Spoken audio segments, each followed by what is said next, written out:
So we're getting into we're hoping it's starting to get cooler.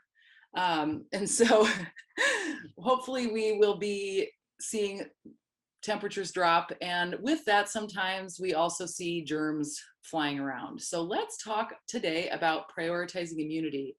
The immune system is an amazing bodily process. It protects us from harmful critters and certain diseases. But when the immune system's army is overwhelmed with too many fires to put out, it can get fatigued and start to misfire. So in this webinar, we will discuss ways to support a healthy immune system uh, by incorporating immune boosting foods, removing stressors, and highlighting the importance of both movement and rest. So let's talk about the immune system and what it does for us. We're just going to do a brief overview of the immune system and its two parts. So first, we have the innate immune system, which is our body's first line of defense. And you can think of this as your around-the-clock security system. It is able to distinguish between friend and foe, meaning like foods that are good for us versus like pathogens or microorganisms that may be trying to take residency. It acts fast and uses the same mechanisms to fight off any invader. And this is why it's sometimes called the non-specific immune system. The innate immune system uses physical barriers like our skin or mucus, saliva, stomach acid, sweat, tears to block pathogens or bacteria from entering the body and the bloodstream. And it also uses defense cells and proteins to defend against invaders. Now, the adaptive immune system is more of like the special ops part of the immune system. Through a very organized and specialized training, it's a very complex system. The T cells, which are made in the thymus, B cells, which are made in bone marrow, and antibodies in the blood, are able to not only remember repeat invaders, but they're also able to identify any pathogens that may come in dressed up as a friend. And so this is how we're able to become immune to certain illnesses. Now, these two parts of the immune system are constantly working together to keep our bodies safe from illness or infection. But just like we can make mistakes when we're overtired or overworked, so can our immune system. So for example, inflammation is a routine response for the innate immune system. And when an invader threatens healthy cells or tissue, the immune system attacks by releasing histamines that cause inflammation. This is why when you get injured or have a cut, it will present with swelling or heat or redness or pus. And the problem occurs though when there is chronic low-grade inflammation in the body. And so the immune system is constantly running. So this can cause our immune army to fatigue and start making mistakes. So it can mistake self for an enemy, which is like the case with an autoimmune disease, or even overreacting to a virus when normally it would just respond normally. So let's talk about some of the things we can do with diet and lifestyle that can help our immune system remain vigilant and strong. So at the Peaceful Belly, we use the tagline, real food heals. And it sounds so simple and too good to be true. But if you think about it, what we eat literally becomes us. So what we eat matters. Your body knows what to do with real food. And so when I say real food, I'm talking about food from the earth. So vegetables, fruits, wild caught fish and seafood, pasture raised organic meats, nuts and seeds and legumes. The vitamins and minerals and proteins and fats in those foods are recognized by our bodies. So we're going to discuss some of those immune boosting foods in a minute. But first, I just want to acknowledge the overarching importance of eating a wide variety of plants. All the different plant colors offer loads of nutritional benefits for the body. And for the immune system in particular, plants are chock full of phytochemicals, which are a form of antioxidant. And antioxidants are important because they're molecules that neutralize free radicals. This prevents any free radicals from causing tissue damage or cellular damage. I always recommend that people try to incorporate veggies, and preferably non-starchy veggies, into each meal. And so I would say the ultimate goal is to aim for 2 to 3 cups of veggies per meal. And I know that does seem like a lot, but it can be achieved by making smoothies or stir fries or big salads. And if you're not a big vegetable eater now, you can always start with that goal and just try to incorporate a vegetable into each meal as you work your way up to adding more into your lifestyle. So there are many vitamins and minerals that play a role in powering the immune system. And as I mentioned above, eating a real food diet of lots of plants, healthy animal proteins, healthy fats, is the best way to acquire all of these immune boosting nutrients. But today I want to highlight 5 of the biggest players and give you foods that contain these important vitamins and minerals. So first, we're going to start with vitamin D. And as some of you may or may not know, the best way to get vitamin D is from the sun because it becomes activated in the skin when our skin is exposed to UVB light. And sufficient levels of vitamin D are actually very difficult to get from food sources. So unless you're spending 15 minutes or so in the sun every day, you're likely to be deficient. It's one of the most, people are most deficient. It's one of the most deficient vitamins, I would say, for people. So I always recommend that my clients expose their skin to the sun for 10 to 15 minutes without sunscreen. But obviously, if you suffer from skin cancer or you just don't feel comfortable being in the sun that long, your best food sources would be cod liver oil, oysters, fatty fish like salmon, herring, and sardines, and porcini mushrooms. And one thing to note is supplementation is also an option, but this is something you'd want to discuss with your doctor as not all vitamin D supplements are effective. Okay. Next on our list, we have vitamin C. And vitamin C plays a role in repairing bodily tissues. It is critical for the absorption of iron, healing wounds, and it's integral for the strength of our bones and our teeth. And it's really critical in the functioning of the immune system. So here are some of the highest food sources of vitamin C, as you'll see here.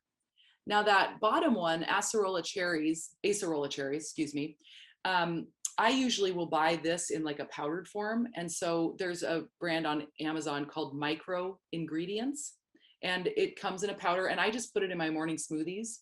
So that is an option if that's, something you want to try in lieu of a supplement, or if you want to kind of get a higher dose in one go. So one thing I want to make note of with these vitamins, D and C especially, but also A, E, and K, is these are all fat soluble vitamins. And so what this means is they cannot be absorbed or utilized by the body without the presence of fat. And so it's very important to eat adequate healthy fats like extra virgin olive oil, avocados, nuts and seeds, coconut-based things, to help those vitamins actually be absorbed into the system. Okay, number 3 on our list is zinc. Zinc is the mineral involved in more bodily functions than any other mineral. It's absolutely vital for growth, development, and healing of body tissues. And for our immune systems, zinc is critical as it controls the function of white blood cells and the production of T cells, which are part of that adaptive immune system that fights off invaders. So some of the best food sources of zinc are oysters, shellfish like shrimp and crab and clams, grass-fed meats, pumpkin seeds, sesame seeds, and pecans. And zinc is another one that you can supplement with because people are often deficient in it. One of the reasons being that our soil is just kind of deplete of some of these essential minerals. It's just not as robust as it used to be. And so oftentimes you'll see people are most deficient in zinc and magnesium. And so those are minerals that are usually pretty safe to supplement with on their own. And again, that's something obviously you'd want to check with your doctor for any kind of contraindications if you're on medication to make sure there isn't a conflict there. But typically those are pretty safe to supplement with. Okay, so next on our list is selenium. And selenium is another important mineral for the immune system. It's a cofactor in the prevention of oxidation from free radicals. And so along with like a vitamin like vitamin E, it's thought to be protective against cancer. Some of the best food sources of selenium are Brazil nuts, eggs, fish eggs or roe, salmon, sardines, and trout. I know I saw some faces like, ooh, but if you like sushi like me, they put the little fish eggs on top. One thing to note, Brazil nuts are a fantastic source of selenium. In fact, I buy a big bag at Costco of the organic Brazil nuts, and I just put them in my freezer, and I'll just put like a little jar, like a glass jar in my pantry, and eat 2 to 3 a day. And that gives you as much selenium as you need in a day. Because you can actually have if you ate too many Brazil nuts, you could actually have too much selenium, which would create a toxic load of selenium in the body. So Brazil nuts aren't a nut like almonds where you could take a huge handful. You want to just have like 2 or 3 a day, and that will get you the amount of selenium you need for the day. All right. So next on our list are B vitamins. Most importantly, B6, B12, and folate. Now, the thing about B vitamins is, unlike stuff like zinc and magnesium, it doesn't help to take them individually. B vitamins work synergistically, meaning they work together. So they work best when you're having them as like a B vitamin complex. They are crucial in blood sugar regulation, regulating metabolism, making new red blood cells, lowering the risk of cardiovascular issues, and maintaining a strong immune system. And so here are some of the most vitamin B rich foods. So we have fresh herbs, those fatty fish again, leafy greens, oranges, strawberries, eggs, shellfish, shiitake mushrooms, sunflower seeds, legumes, and then meats and organ meats. And when I say meats and organ meats, ideally I'm saying, organic, free range, grass-fed. Those are going to be the most healthy options. And so now there are a few honorable mentions that I don't want to forget, because these are also really great supports for the immune system. So first we have fermented foods, things like sauerkraut, kimchi, grass-fed whole fat yogurt, or even coconut yogurt with live cultures. So I don't tolerate dairy very well, so I don't eat dairy, but I do love some of these coconut yogurts. My favorite is Culina. It's a brand called Culina, Culina, and I just get the plain and simple, so there's no added sugar, but it does have live cultures in it, and it's really delicious, and it's a great healthy fat. These fermented foods are rich in probiotics, which reinforce our gut garden. And you may remember from our last webinar that the gut microbiome and the immune system are next door neighbors. In fact, 80% of the immune system lives in and around our gut. So when we have a healthy and robust microbiome, we're more likely to have a stronger immune system. Second on my list are prebiotic foods. And these are a form of dietary fiber that feed our good gut bugs. So those good gut bugs can produce things like B vitamins, short chain fatty acids, serotonin, which is like a happy neurotransmitter, all of which are really important for the immune system too. So some examples of that are dandelion greens, chicory root, jicama, onions, cooked and cooled root veggies, and green bananas. So some tips here. What I mean by cooked and cooled root veggies is if you say you made some baked potatoes or some sweet potatoes or beets, and then you let them cool in your refrigerator, if you have them cooked and cooled and eat them, they actually act as a prebiotic food. They'll basically surpass your entire intestinal tract down to your lower intestinal tract and feed those good gut bugs. Another thing I'll do often is I will buy dandelion greens at the store, and I will wash them and freeze them and put them in the freezer and add them to my smoothies. And same things with green bananas. I'll buy them really, really, really green, and then just freeze them in my freezer and add them to my morning smoothies. And then lastly, but certainly not least, is bone broth. And sometimes people are creeped out by bone broth, but if you haven't had it, it's essentially like having the broth of a soup. So it just tastes like the broth of a soup. But bone broth is an easy digestible way to get a load of important vitamins, minerals, and collagen. For immune system purposes, it delivers a big helping of the amino acid glutamine, which is really great for lowering inflammation and giving our immune system a major boost. So you can make your own. There's a recipe on my website at www.thepeacefulbelly.com. Or if you just want to buy it because you don't want to go through the hassle, one of my favorite brands is called Kettle and Fire.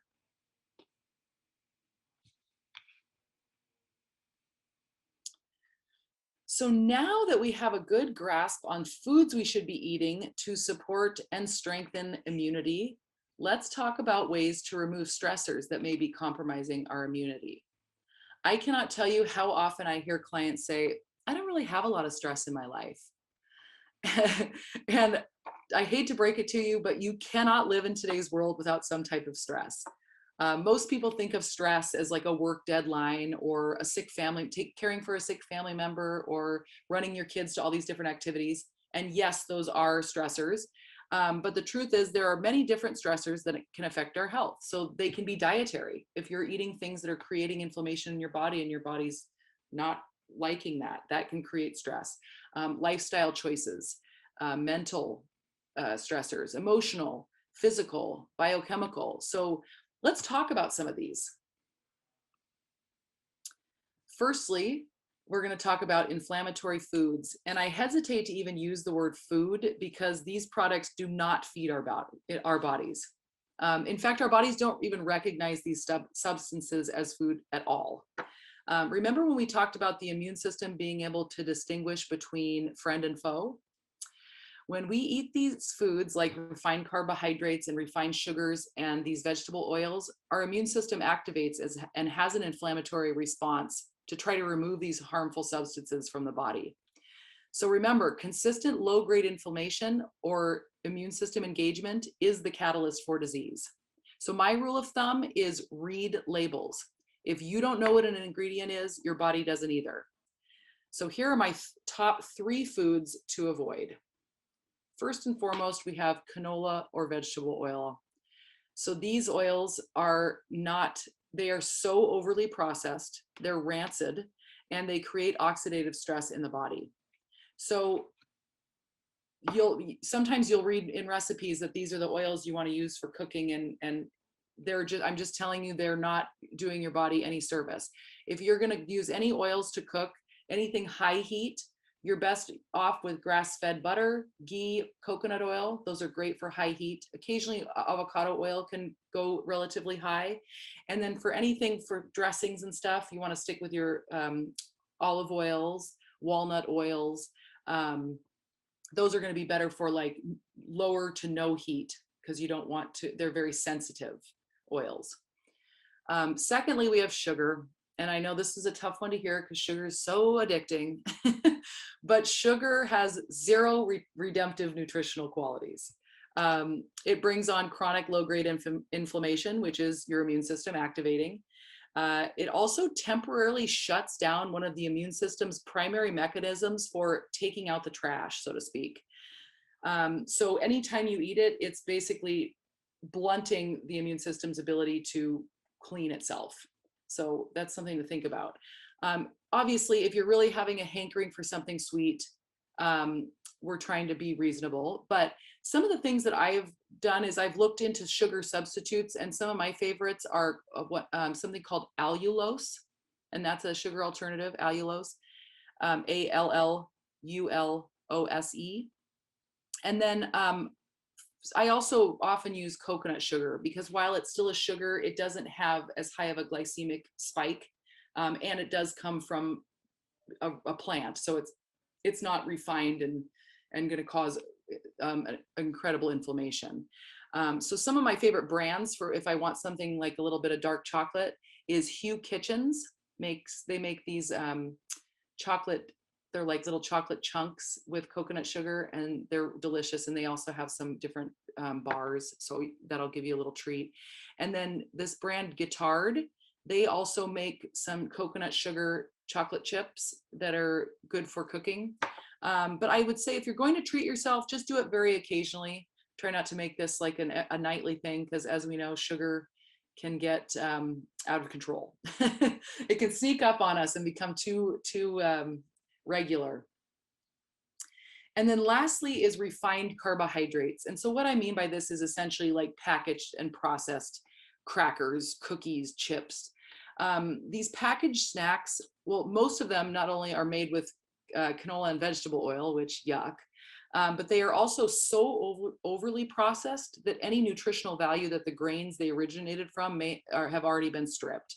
So they offer no nutritional value. And in fact, when we consume them, our body immediately turns them into glucose, which is sugar. So it's essentially like eating more sugar. So along with this list, though, I really encourage you to pay attention to how your body and your energy levels feel after you eat a meal. One thing we have to remember is that every body is different and reacts differently to certain foods. So you may find that there are certain healthy foods that don't agree with your system. I have a client that she loves broccoli, but every time she eats it, her stomach hurts. It just doesn't sit well with her, and so she finds alternatives. There are so many other great plant foods and other things that she can eat. So really pay attention to how your body feels after you eat certain things. If you feel gassy and bloaty and uncomfortable, or you feel really, really tired and fatigued after your meals, there's something to that. So, listen to your body. It's always trying to tell you something. So yeah, without doing a food sensitivity test, it's hard to know for certain which foods are creating an immune response in your body. But as a general starting point, gluten, dairy, and soy are the most common sensitivities, and oftentimes removing one or all of these can make a huge difference. So if you're interested in trying that, those are usually the biggest culprits. Okay, next on our list is staying hydrated. The body can only survive days without water. It is arguably the most important nutrient. It helps the body flush toxins. It helps us remove waste. It hydrates all the cells in our body. It transports nutrients from our food into our cells. And when we are dehydrated, it puts a lot of stress on our bodies. For the immune system in particular, dehydration can make histamine or immune activation more prevalent, which can worsen any kind of like allergy or asthma symptoms. It's important to remember that unless you're drinking actual spring water from a natural source, all of that filtered water filters out the good and the bad. So you're losing all of those electrolyte minerals that are needed for our cells to actually absorb and take in the water to properly hydrate. And so it's necessary to have electrolyte minerals present in order to be fully hydrated. And so an easy way to achieve that is you can just put a squeeze of lemon juice in your water with a pinch of unrefined sea salt. And you're getting your electrolytes there, and a little bit of vitamin C with the lemon. Okay. Oops, sorry, we went backwards. All right. So this one I have never had a problem with because I love to eat. But I know that when you're sick or your body is fighting off illness, the appetite can be suppressed. But under eating can be a source of stress on the body. So, and can weaken the immune system if you're not eating enough. So even if it's in the form of bone broth or, a smoothie or soup, something that maybe is just more easily digestible, you always want to just make sure you're eating enough and keeping your body sustained. All right, sleep. This is a huge one. So I think that sleep is one of the most underestimated stressors. And when we sleep, it's our body's time to regenerate. So if we don't sleep, we don't heal. Like that is literally when our body shuts down and can start to repair itself. So some ways to encourage better sleep, I always tell my clients to aim to finish eating anything, but at least 2 hours before bed. That allows for complete digestion, so your body can rest and regenerate, and it doesn't have to focus on digestion. Avoiding blue light at least an hour before bedtime, or maybe investing in some blue light blockers, because as we've seen and heard more of this, that those screens are creating disruption in our circadian rhythm, which is kind of the rhythm of our body's sleep, wake and sleep cycle. And then creating a bedtime routine. So really focusing on going to bed around the same time and getting up around the same time every day, you'll find that your body will be so much happier. You'll be more regular in your bowel movements. You'll likely sleep better. Your body works better on a routine and a rhythm. Um, I would advise not to drink too much water before bedtime. So do all your hydrating during the day, and start to ease up, before bed, and that'll just kind of mitigate that middle of the night potty break. And then lastly, make sure your room is as dark as possible. I don't think they've done a lot more studies on even people having night lights in their room, how that subtle light can really be disruptive to sleep. And so really having your room be as dark as possible can be very helpful for that.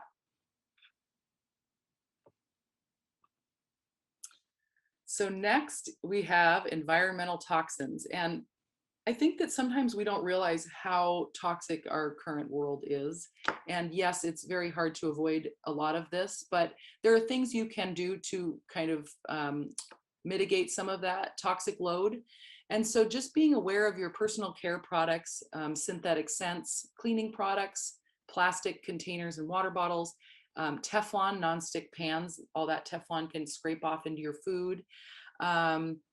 All of this can disrupt the endocrine system, so your hormones, and put strain on the immune system. So I always just recommend either using the EWG Healthy Living app or going to ewg.org. And you can actually even look up your own personal care products there and see how they rank. You can find alternatives. And then there's also an app called Think Dirty, and it allows you to scan, like if you're at the store, you can actually scan items and it'll tell you how it rates. So those are some good little tools to use for that.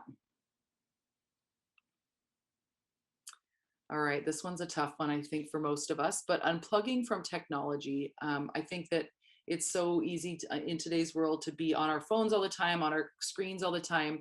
But too much of that, screen hit can be really disruptive to our bodies and can be anxiety producing. And so really making intentional pauses from technology is really important. So prioritizing social connection and community. We are social creatures, and studies have shown that our health can be impacted negatively or positively by social connection or lack thereof. So making time for lunch dates with friends or family dinners or a walk in the park with a significant other is pretty profound to our health and to feeling whole, and making sure you're having that not just social connection, but physical connection. So hugging your friends, maybe getting a massage, just that physical touch is so important for believe it or not, for our immune system as well.